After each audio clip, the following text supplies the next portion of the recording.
For years, the story of the days after Diana's death was told through the images everyone remembers. The flowers outside Kensington Palace, the silent crowds, the flag above Buckingham Palace, two boys walking behind their mother's coffin. But away from the cameras, another story was taking shape. Not through speeches, not through dramatic embraces arranged for public view, and certainly not through anyone attempting to replace the mother Prince William and Prince Harry had lost. It was quieter than that. Princess Anne, the only daughter of Queen Elizabeth II, understood something that much of the country could not see from outside Balmoral. The young princes did not immediately need ceremony. They needed distance from it. They needed routine, familiar relatives, and protection from the scale of the event unfolding beyond the estate gates. Years later, Anne would defend that decision with unusual certainty. Why did she understand it so clearly? And what did her response reveal about the bond she maintained with William and Harry after Diana was gone? Diana, Princess of Wales, died in Paris on 31 August 1997 following the crash in the Pont de l'Alma tunnel. She was 36 years old. Her elder son, Prince William, was 15. Her younger son, Prince Harry, was 12. At the time, the boys were staying in Scotland at Balmoral Castle, the privately owned Highland residence of Queen Elizabeth II. Their father was then Charles, Prince of Wales, who would become King Charles III more than 25 years later. Also central to the family was Princess Anne, Charles's younger sister, born in 1950 and granted the title Princess Royal in 1987.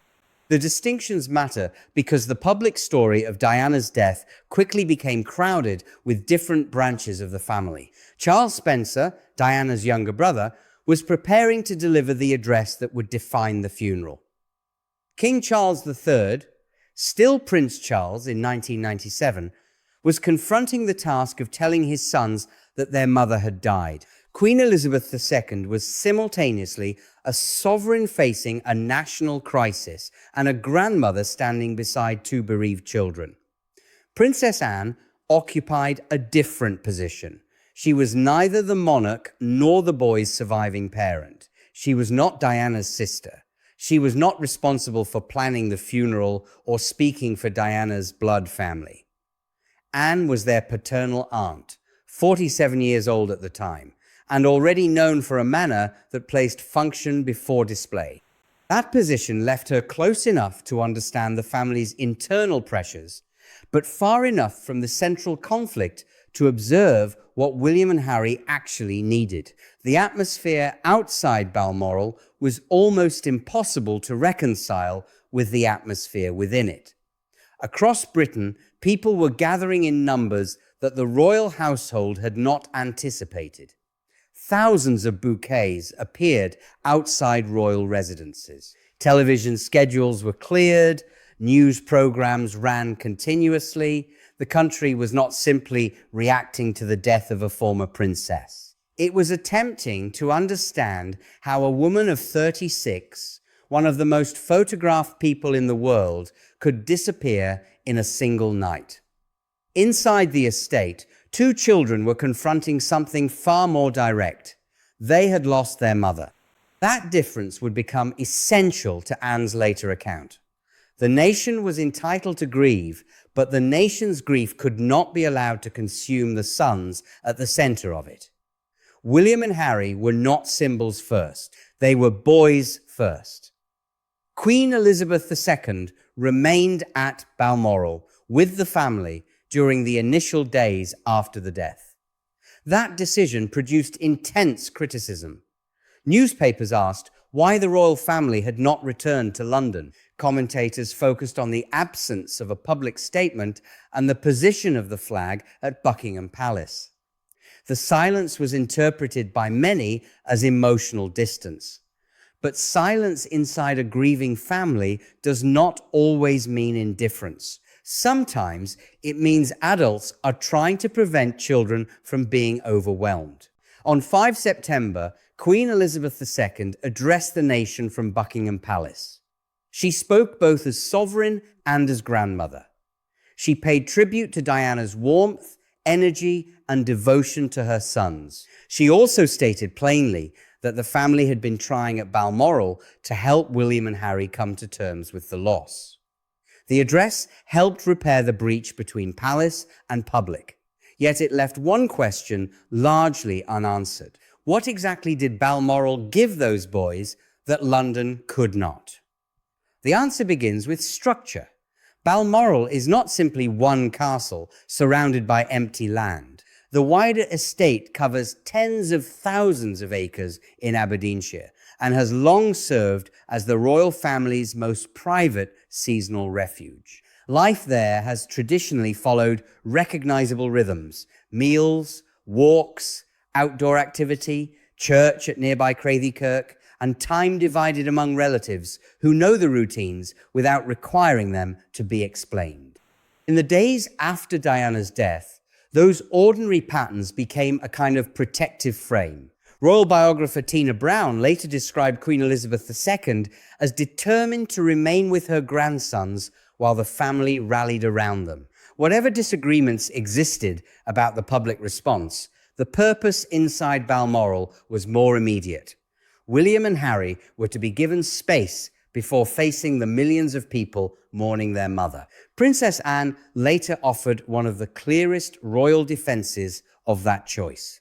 Speaking about her mother's reign, Anne said Queen Elizabeth II had done exactly the right thing by maintaining a structure around the boys. She added that she did not believe either William or Harry would have been able to cope had they been anywhere else. It was an unusually direct judgment. Anne was not claiming that Balmoral could remove grief, nor was she suggesting that the boys were unaware of what was happening beyond the estate.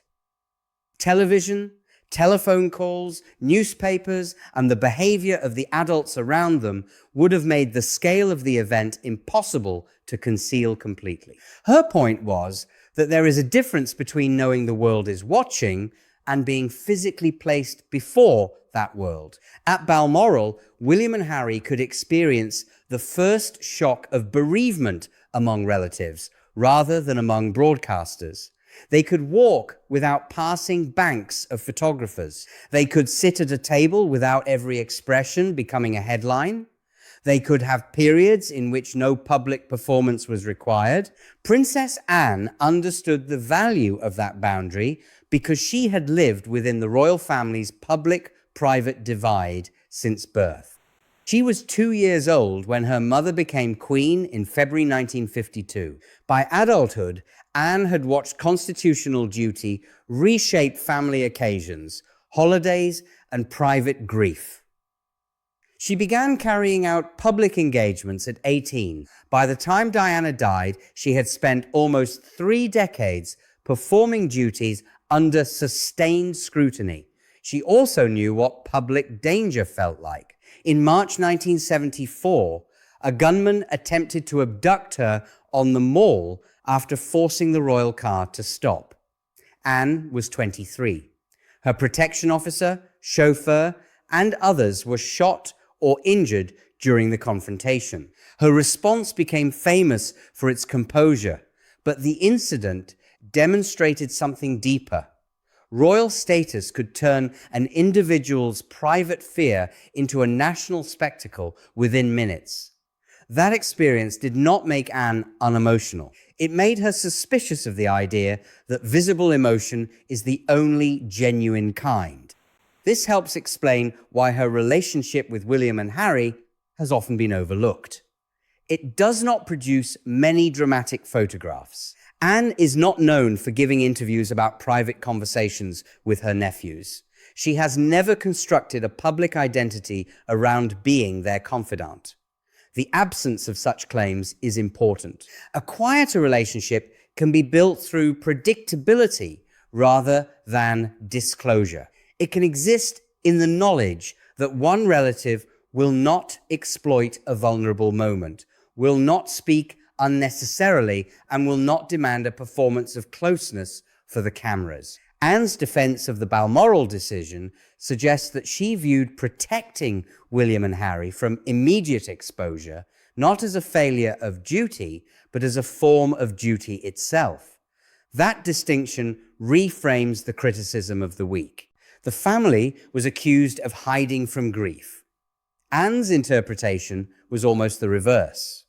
The family was containing the public crisis long enough to prevent two children from being engulfed by it. And there was another reason Anne's presence mattered. William and Harry were not alone among younger members of the family. Anne's own children, Peter Phillips and Zara Phillips, now Zara Tindall, were their first cousins. Peter was 19 inches the summer of 1997. Zara was 16, only about a year older than William. In other words, Balmoral did not consist only of grieving boys surrounded by senior adults discussing constitutional consequences. There were cousins close to their own ages. That detail changes the emotional landscape of the estate. The relationship among the Queen's grandchildren was formed before the events of 1997. Prince William was born in June 1982. Peter Phillips, Anne's son, had been born in November 1977, making him almost 5 years older. Zara Phillips was born in May 1981, approximately 13 months before William. Prince Harry arrived in September 1984. The four cousins, therefore, belonged to the same broad generation, even though their constitutional futures were very different. William was born second in line to the throne. Harry was third at the time of his birth. Peter and Zara, although grandchildren of the sovereign, did not receive prince or princess titles. Their father, Captain Mark Phillips, did not hold a peerage, and Anne chose not to have her children styled with royal titles. That decision gave Peter and Zara a different childhood from William and Harry. They were still members of the Queen's family. They attended royal occasions and spent time at royal estates, but they did not carry the same formal status or the same expectation of future sovereign duty. For William and Harry, those cousins represented something valuable. Family members who understood the environment without occupying the same constitutional cage. Zara's closeness in age to William was especially significant. They were children together before either had adult roles imposed upon them. Their shared interests in the countryside and sport gave them a language beyond rank. Peter, older than both princes, occupied another useful position, not a parent and not a courtier, but a cousin who had already crossed into adulthood. It would be wrong to create private scenes for which no reliable record exists. There is no need to invent a whispered conversation beside the River Dee or claim that Anne delivered a single piece of advice that transformed the boy's grief. The documented family structure is moving enough. A 1 5-year-old boy and a 1 2-year-old boy were kept within a place they knew. Their grandmother was present, their father was present, their aunt understood why routine mattered. Their cousins offered the possibility of company that did not carry the formality of royal officials. For a bereaved child, normality is not a cure. It is a temporary surface on which to stand. The Sunday after Diana died, members of the family attended a service at Crathy Kirk. William and Harry appeared in public wearing dark clothing. Even that short movement from private estate life into the gaze of cameras carried enormous meaning. Every angle of the boys' faces was examined for evidence of devastation. The public wanted reassurance that they were being cared for. At the same time, the act of seeking that reassurance created the very scrutiny from which they needed protection. Anne's instinct appears to have been that the children's emotional needs should not be dictated by the audience's demand to witness them. That approach differed in style from Diana's. Diana had been openly tactile. She embraced patients at a time when fear around HIV and AIDS remained widespread. She knelt to speak to children at their own height. With William and Harry, she worked to give them experiences beyond palace walls, taking them to amusement parks, restaurants, and charitable visits. Anne was not another Diana. Any attempt to present her as such would misunderstand both women. Diana's gift was often emotional visibility. Anne's gift was steadiness without exhibition. After Diana's death, William and Harry did not need a woman in the family to imitate their mother. They needed relatives who would leave Diana's place intact while helping them survive her absence. That is a more demanding role than it sounds. Adults sometimes respond to a child's grief by trying to fill every silence. They offer explanations, encouragement, and constant reassurance. Yet grief does not always require another voice. Sometimes it requires someone who can remain nearby without insisting that the pain be converted into words. Anne's public personality, practical, controlled, and resistant to sentimentality, may have been suited to precisely that kind of support. The funeral took place on 6 September 1997 at Westminster Abbey. William, 15, and Harry, 12, walked behind Diana's coffin with their father, Charles, Prince of Wales, their grandfather, Prince Philip, Duke of Edinburgh, and Diana's brother, Charles Spencer. That procession became one of the defining images of the late 20th century monarchy. Princess Anne was not in the line of five, walking directly behind the coffin. Her role belonged elsewhere within the family and ceremony. This absence from the central image may partly explain why later retellings rarely place her within the emotional history of the boy's loss. Television creates hierarchies of memory. Those in the frame become the story. Those beyond it may disappear from the narrative altogether. But families do not operate only within the frame. Anne remained part of the structure to which William and Harry returned after the service ended, after the crowds dispersed, and after the broadcasters stopped narrating each movement. She was their aunt before the funeral, during the funeral, and in the decades that followed. There is a nostalgic temptation to imagine the royal family of those years as more united than it truly was. The marriages of 3 of Queen Elizabeth II's 4 children had broken down. Anne divorced Mark Phillips in 1992 and married Commander Timothy Lawrence later that year. Charles and Diana's divorce was finalized in 1996. Prince Andrew and Sarah Ferguson had also divorced in 1996. By August 1997, this was not a family untouched by conflict. That makes the gathering around William and Harry more meaningful, not less. The adults did not have to agree about Diana in order to recognize what her sons had lost. Anne did not have to adopt Diana's approach to public life in order to defend the children's right to grieve privately. Indeed, Anne and Diana had been markedly different figures. Diana became a global celebrity whose emotional life was repeatedly discussed in public. Anne built a reputation around work schedules, charitable patronages, and a deliberate lack of theatricality. Diana's relationship with the press was complex and intensely personal. Anne's was often blunt and guarded. Yet after Diana's death, those contrasts did not require Anne to choose between loyalty to the institution and concern for the boys. For her, protecting them was part of preserving the institution. That is where the story becomes more complicated. Because the shelter Anne defended at Balmoral could last only a few days. William and Harry would eventually have to return to schools, ceremonies, and public expectations. One of them was being prepared for the throne. The other was already being defined by his distance from it. And Princess Anne knew that second position better than almost anyone. The midpoint in this story is not a secret meeting. It is a shared constitutional experience. Anne was born the second child of the future Queen Elizabeth II and Prince Philip. At birth, she stood third in the line of succession, behind her mother and her elder brother Charles. After Queen Elizabeth II came to the throne, Anne was behind Charles in the new generation of heirs.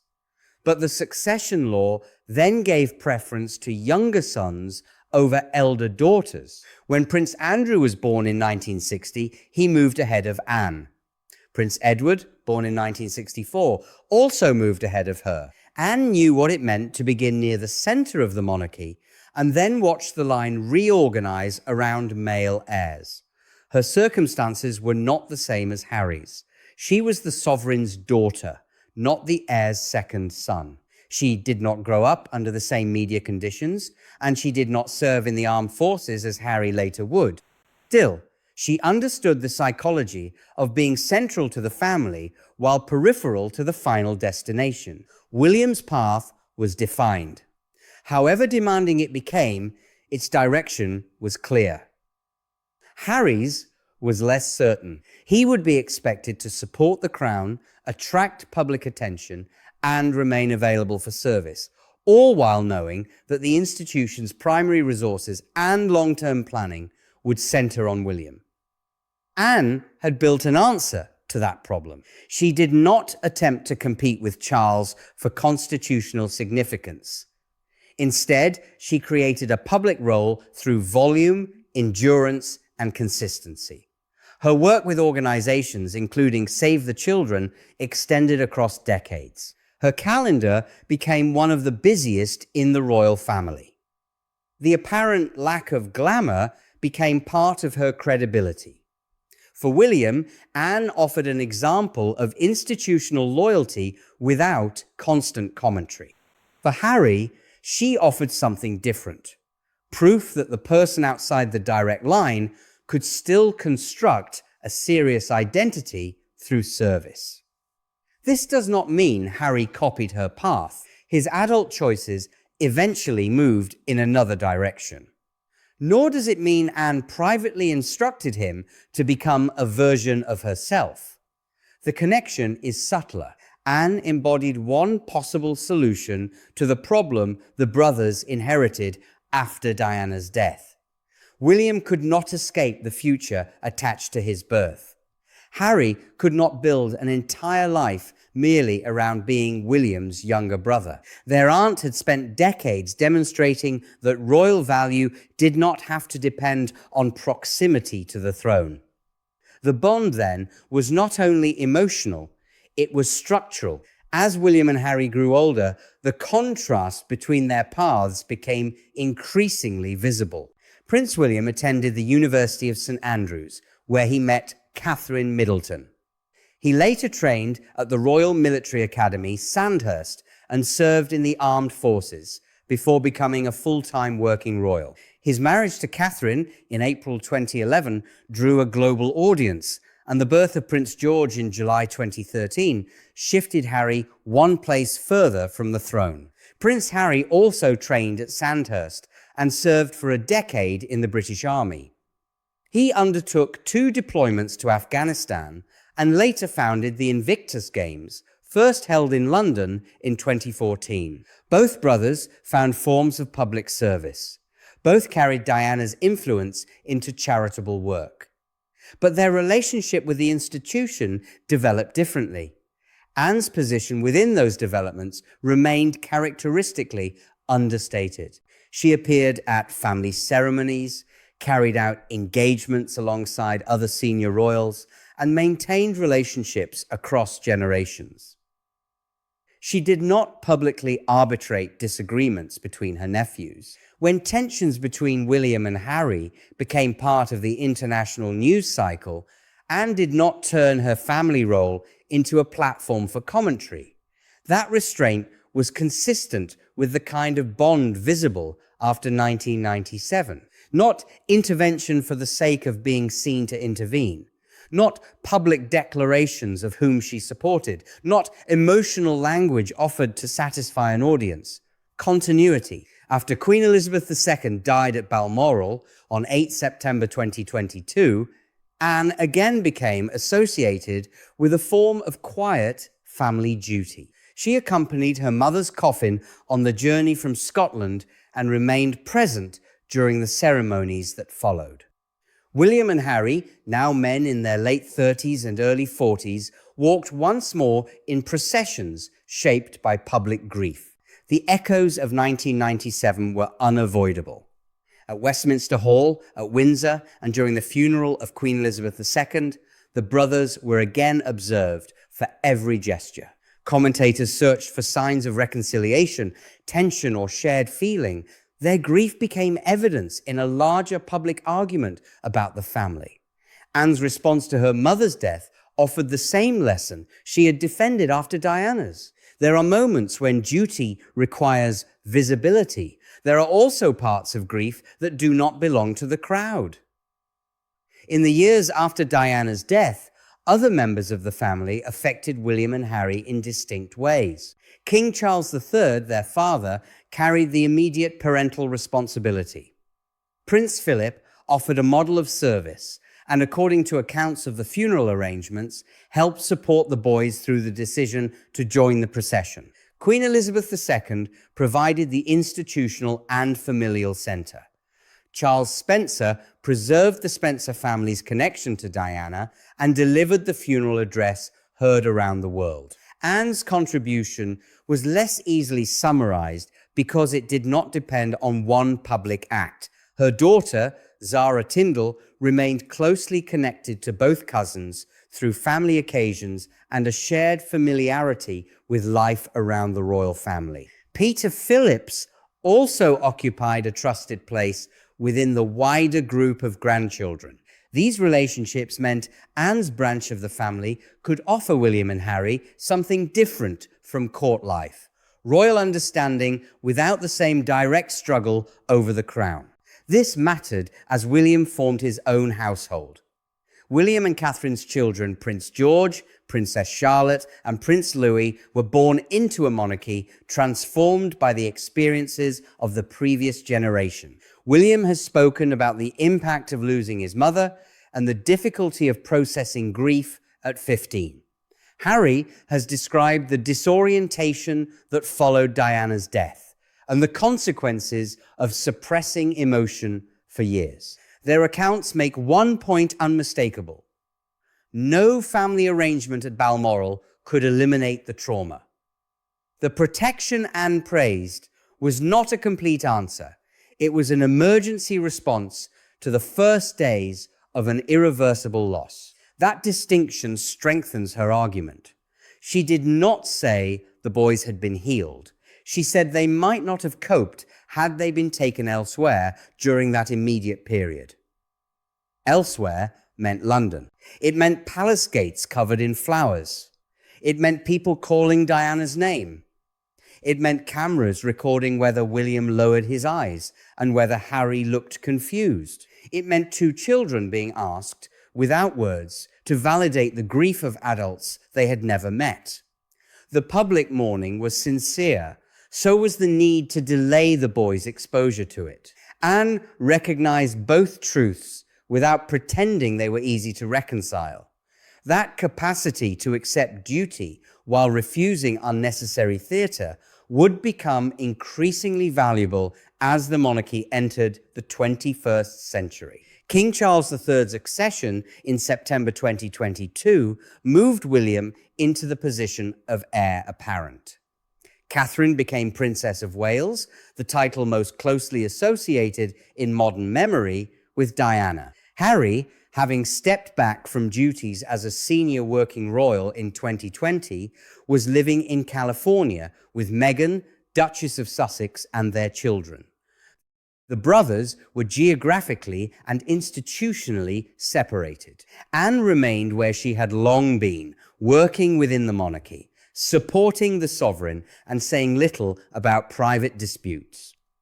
Some observers have suggested that her experience might make her an ideal mediator, but there is no reliable public evidence that she has conducted a hidden campaign to reconcile William and Harry. Presenting speculation as fact would diminish the more credible story.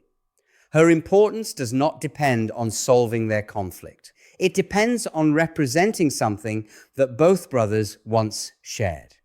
An aunt who was present before their lives divided so sharply, who understood the pressures of rank, and who defended their need for protection when they were still children. As the consequences of the brothers' separation became public, that shared history acquired greater weight. So, what was Princess Anne's quiet bond with William and Harry after Diana's death? The clearest answer lies in the words she eventually chose to use. 2 decades after the crash, Anne did not revisit the week to promote her own role. She directed attention to the decision made by Queen Elizabeth II. Her mother, Anne said, had been right to keep structure around the boys at Balmoral. She did not believe William or Harry could have coped had they been anywhere else. That statement is the most credible expression of the bond because it asks for no credit. Anne placed herself neither at the center of the tragedy nor at the center of its solution. She spoke as someone who understood the conditions around the boys and believed their needs had been misread by much of the country. Her support was therefore visible in 3 specific forms. First, she defended privacy at the moment when public pressure was at its greatest. Diana died on 31 August 1997. The funeral took place only 6 days later on 6 September. Between those dates, William and Harry had almost no time to absorb the news before being placed inside an event watched around the world. Anne's later defense of Balmoral recognized how narrow that interval had been. Second, her branch of the family helped preserve a generational circle around the brothers. Zara was 16, William was 15, and Harry was 12. Within an estate dominated in public memory by senior royals, there were also cousins close enough in age to offer something resembling ordinary company. Third, Anne supplied an enduring example of how to survive royal hierarchy without allowing it to define every part of one's worth. For William, that meant seeing duty performed without constant self-dramatization. For Harry, it meant seeing that a royal who was not the heir could still create a lifetime of consequential work. None of those things replaced Diana. That is precisely why they mattered. A lesser form of support would have attempted to occupy the empty space. Anne's form respected it. She allowed Diana to remain the boy's mother in memory, influence, and grief, while helping sustain the family structure around them. The title's promise is not resolved by a sensational revelation because the relationship itself was not sensational. It was quiet. It was an aunt understanding that 2 boys needed time before becoming symbols again. It was a family circle that included cousins as well as courtiers. It was a woman known for duty, recognizing that for several crucial days, the highest duty was to shield children from the demands of the crown. And years later, when the decision was still being debated, Anne said so plainly. The public remembers Diana's funeral through the long walk behind the coffin.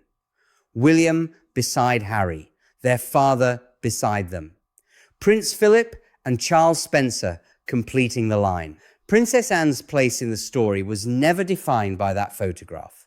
It was found in what surrounded it, the protected days, before the procession, the relatives waiting beyond the cameras, and the belief that private grief did not nodity era. William and Harry would grow into different men and eventually choose different relationships with royal life. Yet both passed through the same week at Balmoral, supported by the same family structure Anne would later defend.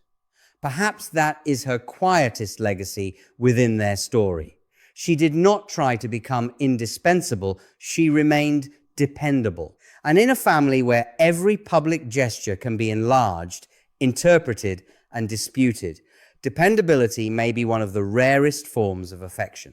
If you want to keep following the personal histories behind the public ceremonies, subscribe and join us as this royal story continues. Next, we may look more closely at the cousins who helped William and Harry experience moments of ordinary family life beyond the palace walls.